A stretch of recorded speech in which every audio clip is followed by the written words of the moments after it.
Tahu nggak sih kalau di film Shang-Chi and the Legend of the Ten Rings banyak Easter eggs-nya? Ya iyalah, namanya juga film Marvel. Iya sih. Tapi tahu nggak kalau Easter eggs ini bisa kasih kita petunjuk tentang apa yang akan terjadi di film berikutnya atau di film Shang-Chi yang berikutnya. So, kali ini kita bakal ngebahas detail-detail Easter eggs dan detail-detail rahasia yang ada di film ini. Dan tentu saja sebelum kita mulai, gue bakal kasih tahu ke kalian kalau kursi yang gue dudukin ini adalah Secret Lab Titan Evo tahun 2022. Apa bedanya tuh sama tahun 2020? Well, ini dia perbedaannya.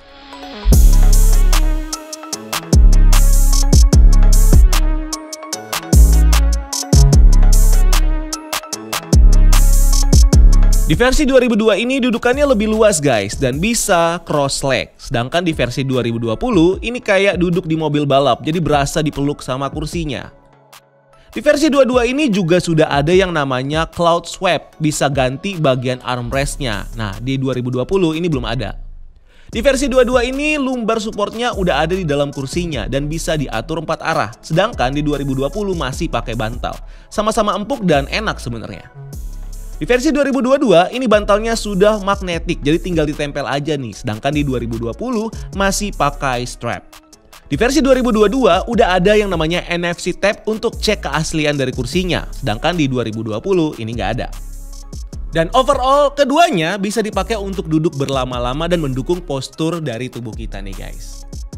Buat kalian yang lagi cari model kursi yang mirip-mirip seperti kursi mobil balap, kalian bisa pilih yang edisi tahun 2020 nih guys. Tapi udah nggak produksi lagi, tapi stoknya masih ada. So, tentukan sekarang mau beli kursi yang mana, edisi 2020 atau edisi yang 2022. Kita mulai dari detail nama Shang-Chi, yang kalau diterjemahkan punya arti Rising of the Spirit atau kebangkitan jiwa. Yang sebenarnya relate sama tema besar dari film ini ketika Shang-Chi harus menerima dua sifat yang diwariskan kedua orang tuanya, kemarahan dari Wenwu dan peaceful balance dari Yingli, supaya dia bisa membangkitkan Heart of the Dragon dalam dirinya dan menjadi true warrior. Next, masuk ke scene opening, kita bisa melihat sejarah Wenwu dan organisasi Ten Ring yang dinarasikan sama Yingli, yang menceritakan bagaimana Wenwu mendapatkan cincin Ten Ring-nya dan memimpin pasukan Ten Ring dalam berbagai perang dan revolusi di sepanjang sejarah dunia. Nah, karakter Wenwu di film ini adalah kombinasi dari dua karakter komik, yaitu Fu Manchu dan juga Zheng Zu, sosok bos kriminal ayah dari Shang-Chi, dan juga The Mandarin, villain dari Iron Man yang punya kekuatan super dari cincin alien makluan yang dikenal dengan nama Ten Ring. Nah, kalau di versi komik, cincin Ten Ring ini ditemukan sama Mandarin di dalam gua Valley of the Spirit yang tersimpan di dalam pesawat alien makluan, di mana cincin Ten Ring ini menyimpan 10 roh dari kesatria kosmik yang ngebuat setiap cincinnya punya kekuatan yang berbeda-beda. Tapi agak berbeda di film Shang-Chi. Di film ini Wenwu menemukan Ten Ring di sebuah makam atau kawah dan masih misterius sebenarnya. Dan cincinnya sekarang berubah bentuk menjadi gelang yang mirip seperti di film Kung Fu Hustle, yang membuat pemakainya bisa dapat keabadian, meningkatkan kekuatan tubuh dan juga memanipulasi energi. Selain itu, kalau kita perhatikan bendera Ten Ring yang dipakai Wenwu, kita bisa ngelihat perbedaan logo antara organisasi Ten Ring yang dipimpin sama Wenwu ini dan cabang organisasinya. Dengan logo Hook Sword yang dipakai sama pasukan Wenwu dan 10 cincin dengan askara Cina atau seal script yang melambangkan kekuatan, yang diganti dengan logo pedang bersilang dan 10 cincin dengan tulisan yang abstrak. Di scene lain kita bisa ngelihat sosok kakek-kakek di samping Wenwu yang mirip dengan karakter Ancestor, yang kalau di komik diceritakan sebagai salah satu agent dari The Mandarin yang punya kemampuan untuk menarik kekuatan dari leluhurnya.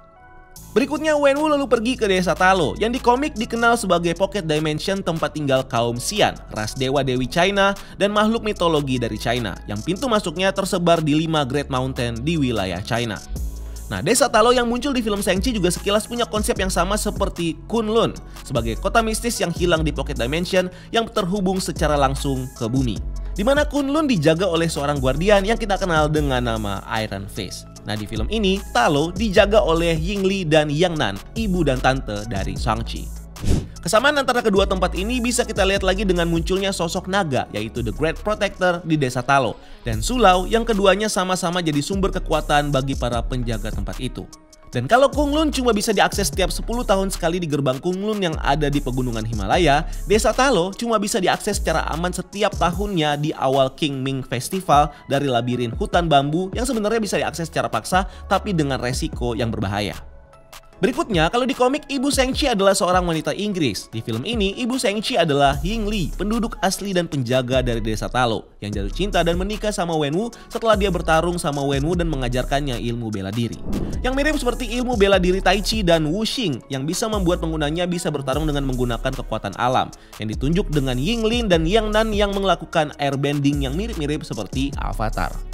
Wenwu akhirnya pensiun dari Ten Ring dan hidup bahagia bersama Ying Li dan dua anaknya Shang-Chi dan Xialing yang merupakan adaptasi dari karakter Zheng Xihua alias Sister Hammer, saudari dan rival dari Shang-Chi yang mengontrol organisasi ayahnya yaitu Five Weapon Society, yang di film ini juga diadaptasi dengan menunjukkan Xialing yang men-take over organisasi Ten Ring di post-credit scene kedua.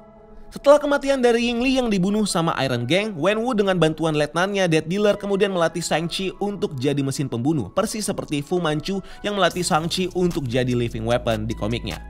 Nah, buat kalian yang belum tahu karakter Death Dealer, kalau di komik namanya Li Qinglin alias Death Dealer yang adalah seorang agen MI6 dan anak buah dari Fu Manchu yang akhirnya dibunuh sama Shang-Chi dalam pertarungan. Terus sama seperti di komik ketika Shang-Chi disuruh Fu Manchu buat ngebunuh musuhnya Dennis Nayland, di film ini Shang-Chi juga dikasih misi untuk ngebunuh musuhnya yaitu pimpinan Iron Gang, yang akhirnya jadi titik balik Shang-Chi yang sadar kalau dia tidak sama seperti ayahnya yang jahat. Dia lalu kabur ke Amerika dan memulai kehidupan yang baru. Nah, kota San Francisco sendiri kalau di komik adalah kota yang jadi setting utama dari komik Shang-Chi versi baru. Dan kota ini jadi setting tempat dari film superhero Ant-Man dan Ant-Man and the Wasp dan juga Venom. Shang-Chi lalu hidup sederhana di kamar kos garasi yang dihiasi sama berbagai poster film kayak Kung Fu Hustle, The Warrior, dan juga Godfather.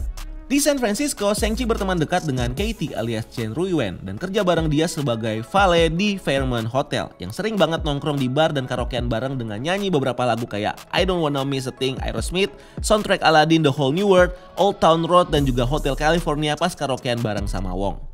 Berikutnya, di scene pas mau masuk ke apartemen Katie, kita bisa ngelihat poster dari kelompok yang fokus nanganin para korban post-blip anxiety, yang mirip-mirip seperti support group yang dijalankan sama Steve Rogers pas Avengers Endgame.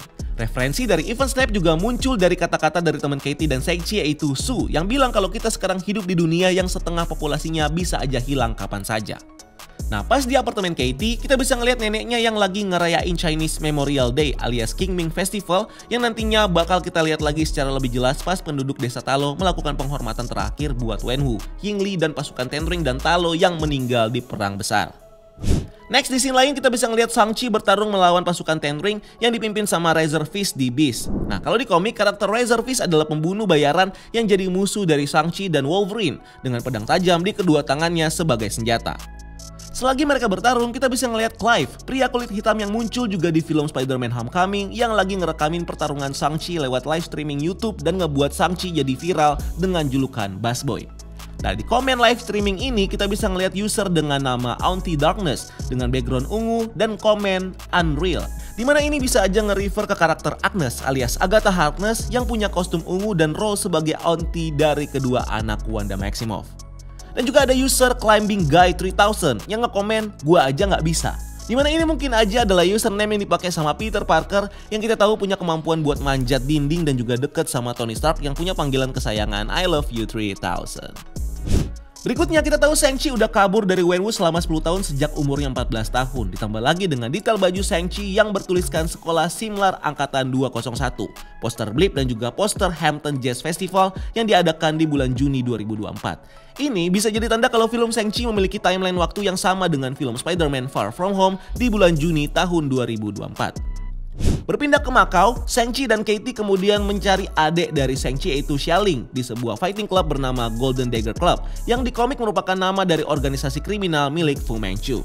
Nah, pemilik klub ini ternyata adalah Xialing yang mengorganisir pertarungan ilegal dengan dibantu asistennya John John. Dimana di tempat ini kita bisa ngelihat beberapa easter eggs menarik. Ada pertarungan dengan melibatkan salah satu agent Black Widow yang bisa kita lihat dengan jelas dari kostumnya dan karakternya yang juga muncul di film solo Black Widow. Kita juga bisa ngelihat tentara dengan kekuatan ekstremis hasil eksperimen dari Aldrich Killian di Iron Man 3 dengan adanya warna merah yang muncul dari badannya. Kita juga bisa ngeliat orang dengan topeng berduri kayak personel band Slipknot yang bilang terima kasih, literally dalam bahasa Indo atau bahasa Malay. I like your spike face. Usually, you gotta fight your way. Dan terakhir ada pertarungan antara Wong, penyihir yang jadi tangan kanan dari Doctor Strange yang ngelawan Emil Blonsky alias Abomination, tentara bawahan Thunderbolt Ross yang dikalahkan sama Hulk di film Incredible Hulk. Yang di sini punya tampilan yang makin mirip dengan versi komiknya, dengan celana dalam dan bentuknya yang mulai mirip monster amfibi dengan sisip dan sirik. Di sini Wong ngalahin Abomination dengan trik portal sling ring yang sebelumnya dia pakai buat ngalahin Cool Obsidian. Wong lalu ngebawa Abomination ke sebuah fasilitas rahasia yang punya penjara dengan teknologi tinggi yang sepertinya berada di penjara The Raft. Dan karena kita tahu penjara The Raft berada di bawah supervisi Thaddeus Ross, ini mungkin bisa jadi tanda kalau Abomination kedepannya mungkin akan bergabung dengan tim superhero jahat Thaddeus Ross yang teorinya akan dibentuk sama Val dan juga Ross sendiri. Meskipun ini teori dan belum ditemukan adanya keterlibatan antara Ross dan juga Val. Nah, sepertinya Wong diminta untuk ngelatih Abomination untuk menjadi lebih kuat. Detailnya mungkin kita bahas di video berikutnya. Next, saat Shang-Chi bertarung dengan Xia Ling, kita bisa ngeliat sekilas bendera Madripoor di belakangnya. Madripoor kita tahu adalah kota kriminal yang juga muncul di series The Falcon and the Winter Soldier. Akhirnya mereka berdua bareng sama Katie dijemput sama Wenwu dan pasukannya buat pulang ke markas Ten Ring. Dimana di sana Wenwu menceritakan mereka soal kelakuan Aldrich Killian yang udah menggunakan nama Ten Ring dan julukan Mandarin sebagai propaganda terorisnya di film Iron Man 3. Di scene lain kita lalu ditunjukkan dengan kembalinya karakter Trevor Slattery yang di film Iron Man 3 berakting sebagai Mandarin dan akhirnya ditangkap sama salah satu agen Wenwu yaitu Jackson Norris di penjara dalam film one shot All Hail the King. Beruntungnya si Trevor berhasil selamat dari eksekusi Wenwu setelah dia berhasil menghibur pasukan Ten Ring dengan drama Shakespeare yaitu Macbeth yang membuat dia akhirnya jadi badut penghibur buat pasukan Ten Ring selama seminggu sekali.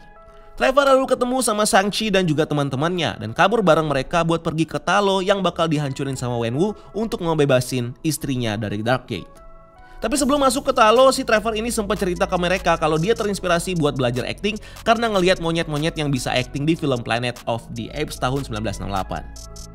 Next, mereka akhirnya bisa masuk ke Talo dan ngelihat berbagai macam hewan dari mitologi China seperti rubah ekor 9 Huli Jing, kuda naga Longma, burung phoenix Feng Huang, monster singa Fudok yang ngebantu penduduk Talo saat bertempur, dan hewan tanpa kepala yang punya sayap bernama Dijiang yang salah satunya jadi peliharaan Trevor yaitu Morris. Di next scene kita bisa ngelihat Wenwu yang di sini berhasil dihasut sama Dweller in Darkness buat ngebebasin dia dan para Soul Eater dari Darkgate yang udah lama disegel sama naga The Great Protector dan juga penduduk Talo. Nah, kalau di komik, Dweller in Darkness ini diceritakan sebagai iblis parasite dari kelompok Fear Lord yang punya kekuatan untuk menarik dan memakan kekuatan dari seluruh makhluk hidup. Dan bedanya kalau di film ini, Dweller in Darkness digambarkan sebagai monster naga ekstra dimensi. Nah, Dweller in Darkness ini punya tampilan monster naga bertentakel mirip seperti makhluk mitologi Cthulhu yang punya tujuan buat memakan seluruh jiwa dan dunia yang dia datengin. Dan kalau kita ngeliat bentuk dan tujuan karakter Dweller ini sebenarnya juga bisa mirip dengan karakter The Great Old Ones, monster interdimensi yang suka memakan berbagai universe terutama bumi yang salah satunya kita kenal sebagai Suma Gorath. Di scene selanjutnya kita lalu bisa ngelihat pertarungan antara naga The Great Protector dan juga Dweller in Darkness yang vibe-nya mirip-mirip kayak pertarungan para Titan di Monsterverse. Singkat cerita, Shang-Chi kemudian gunain Ten Ring buat ngelahin Dweller in Darkness pakai serangan energi yang mirip sama Kamehameha-nya Goku dari Dragon Ball. Dengan dibantu sama naga The Great Protector dan Katie yang berhasil memanah leher Dweller in Darkness yang momennya mirip-mirip kayak Bart the Bowman pas ngebunuh Smaug. Dan ini mungkin jadi bukti kalau Katie pantas memegang gelar The World Greatest Archer yang bisa aja ngelebihin kemampuan Hawkeye dan Kate Bishop yang memanah karena bisa mana monster sekali coba. Meskipun itu cuma hoki doang kayaknya ya. Film ini kemudian lanjut dengan mid-credit scene di mana Wong mengajak Shang-Chi dan Katie buat meeting di kamar Touch dengan Captain Marvel dan Bruce Banner lewat holoscreen seperti di film Avengers Endgame buat ngebahas soal sinyal yang keluar dari Ten Ring pas Shang-Chi makai Ten Ring ini. Di sini kita bisa ngeliat Captain Marvel yang rambutnya udah panjang lagi mirip kayak film pertamanya dan Bruce Banner udah nggak lagi jadi Profesor Hulk dan tangannya masih cedera setelah makai Infinity Gauntlet. Dimana efek dari blip yang diciptakan Hulk lewat Infinity Gauntlet sepertinya jadi alasan kenapa regenerasinya tidak bekerja lagi dan ngebuat dia balik lagi menjadi normal seperti manusia biasanya. Atau bisa aja si Bruce Banner udah bosan jadi Hulk dan dapetin cara gimana untuk balik normal lagi. Atau bisa juga dia minta bantuan para sorcerer buat balikin dia jadi Banner lagi. Detailnya bakal kita bahas di video berikutnya. Nah, kondisi Bruce yang sekarang dan munculnya Abomination di film Shang-Chi tentunya bakal jadi setup nih buat series MCU selanjutnya yaitu She-Hulk yang bisa jadi momen Bruce Banner buat pensiun dan ngewarisin kekuatan Hulknya ke Jennifer Walter yang bakal ngelawan musuh-musuhnya Hulk dulu termasuk Abomination.